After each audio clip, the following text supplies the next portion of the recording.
पापा कौने नागरिया जुगवा खेले आइला ना।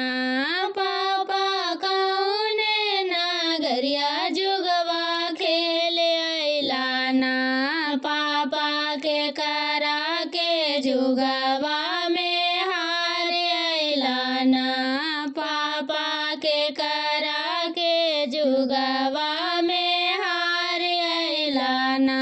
बेटी अनजाने गम नागरिया जुगवा खेले अइलियो गे। बेटी अनजाने गम नागरिया जुगवा खेले अइलियो गे। बेटी जुगवा में तोहरो के हार अइलियो ना। बेटी जुगवा में तोहरो के हार अइलियो ना।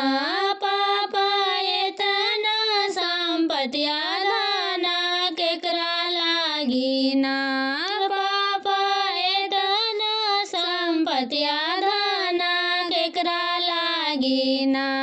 पापा सुनारी धिया कैसे हार अइला ना।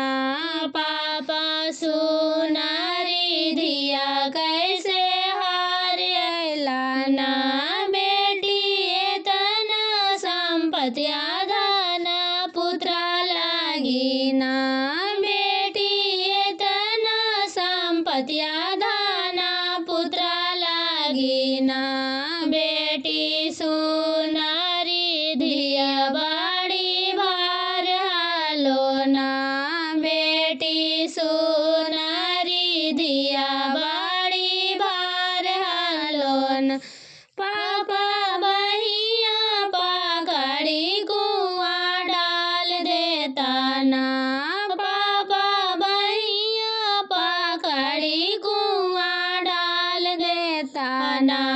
पापा छूटी जाए तो जिया